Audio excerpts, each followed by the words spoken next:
نبی پاک صلی اللہ علیہ وسلم نے فرمایا مسلمان ایک جسد واحد کی طرح، ایک جسم کی طرح، ایک حصہ تکلیف میں ہو تو دوسرا اس کی درد محسوس کرتا ہے۔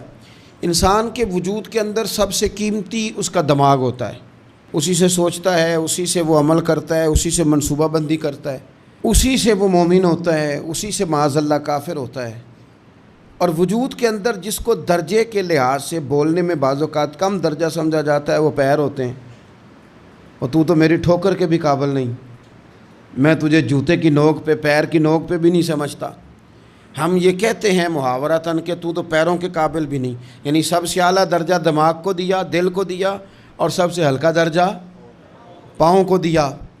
لیکن مجھے بتلائیے گا، اگر کبھی پاؤں کی سب سے چھوٹی انگلی چھنگلیا چیچی اس پہ اگر کبھی زخم لگ جائے تو جسم کا سب سے اعلیٰ حصہ دماغ ہے، دماغ نے کبھی یہ کہا ہے کہ چھوڑو یہ تو سب سے نچلا درجہ ہے، نہیں جانا ڈاکٹر کے پاس، اتنا ٹائم کہاں ہے، رہنے دو، چھوٹی سی تو انگلی ہے، خیر ہے؟ ایسا کبھی ہوا ہے؟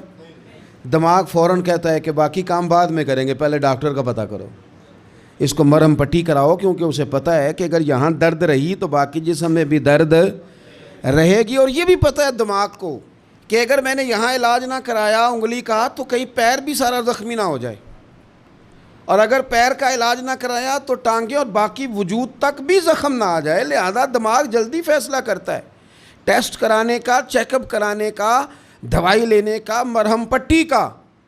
اور میرے بھائی مسلمان ایک وجود کی طرح ہے۔ یہ تو ہو سکتا ہے کچھ مسلمان ملک غریب ہوں اور کچھ کے پاس تیل کے کنویں ہوں، کچھ کے پاس سونے کے پہاڑ ہوں، یہ تو ہو سکتا ہے کہ بعض اوقات یہ وہ سمجھ لیں کہ ہم اعلیٰ درجے کے ہیں، لیکن یہ یاد رکھیں اگر ایک جسم کی طرح ہیں، سوچتے ہیں اور ہیں، کیونکہ نبی پاک نے فرمایا ہے، اگر اس طرح سوچتے ہیں تو پھر میرا خیال ہے کہ جس طرح تیل کے کنویں والے کو اپنی درد ہوتی ہے نا، سونے کے پہاڑوں والے ملک کو جس طرح اپنی درد ہوتی ہے نا، اس طرح اسے کسی کو حقارت کی نظر سے دیکھنا نہیں چاہیے، چونکہ جسد واحد ہے۔ اور جسد واحد میں اگر کوئی درجہ بڑا بھی رکھتا ہو کہ جناب ہمارے پاس ایک بڑی جگہ ہے، متبرک جگہ ہے، ہم بڑے ہیں، تو آپ بڑے ہیں، لیکن بڑا دماغ ہی یہ فیصلہ کرتا ہے کہ بھئی وہ چھوٹا سا پیر کا حصہ زخمی ہے، جلدی کرو، علاج کراؤ۔ لیکن بڑے دماغ والا کہے کہ میرا گھر تو محفوظ ہے، اس کا مطلب ہے بڑے دماغ والے نے یا تو سوچنا بند کر دیا ہے، یا وہ خود غرض ہو گیا ہے، یا لالچی ہو گیا ہے، یا پھر وہ یہ ماننے کو تیار نہیں۔ میں حدیث پاک کا ترجمہ کر رہا ہوں، میں تو حدیث پاک بیان کر کے مثال دے رہا ہوں، اب مجھے حدیث کا ترجمہ تو کرنے دینا بھائی، حضور کے فرمان پر تو بات کرنے دو نا بھائی۔ یا تو اس نے اس حدیث کو سمجھا نہیں، اور اگر سمجھ لیا ہے تو پھر یہ کیسے ہو گیا کہ فلسطین کی بیٹیاں روتی رہ گئیں اور تو رویا ہی نہیں؟ اگر تو جسد واحد تھا تو جس طرح تیری بیٹی روئے تو روتا ہے، اس طرح تجھے فلسطین کی بیٹی کے رونے پر بھی رونا چاہیے تھا، پھر تجھے فلسطین کی بہن کے رونے پر بھی رونا چاہیے تھا۔ یہ کیا بات ہوئی؟ ہم نے نا کسی کو چھوٹا سمجھا، کسی کو حقیر سمجھا، اور بھئی یہ تیرا خیال ہے کہ فلانا فلاں ہے اور فلانا فلاں ہے۔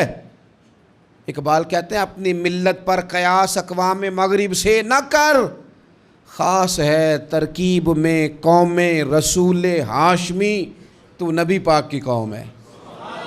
بحثیت مسلمان سوچے مسلمان۔ کسی نے پوچھا تھا حضرت سلمان فارسی سے نام کیا ہے، فرمانے لگے میرا نام اسلام ہے۔ کہا آپ کے والد کا نام؟ فرمایا اسلام۔ کہا دادا کا نام اسلام۔ آپ فرمانے لگے تو کتنے کو سوال پوچھے گا، میں کتنے کو جواب دوں گا؟ سلمان کا ہر چیز ہی محمد مصطفیٰ کا دین ہے، میرا سارا کچھ میرے نبی پاک کا دین ہے، شروع بھی یہی ہے، اختتام بھی یہی ہے، یہی میرا سارا کچھ ہے۔ داستان حسن جب پھیلی تو لامحدود تھی، اور جب سمٹی ہے تو آقا بس تیرا نام ہو کے رہ گئی۔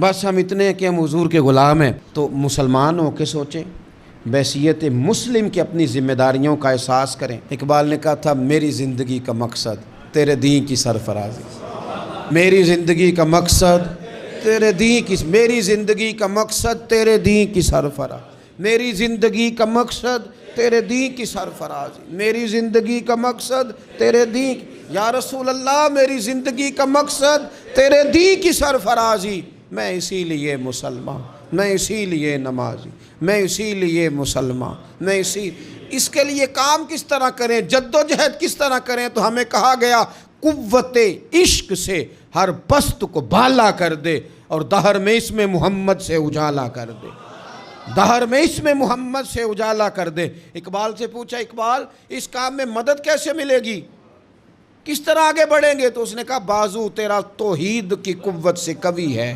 اللہ تیری مدد کرے گا، تم موحد ہے، رب کو ماننے والا ہے، بازو تیرا توحید کی قوت سے قوی ہے، اسلام تیرا دیس ہے، کیونکہ تو مصطفی ہے، تو مصطفیٰ کریم کا ماننے والا ہے، تیری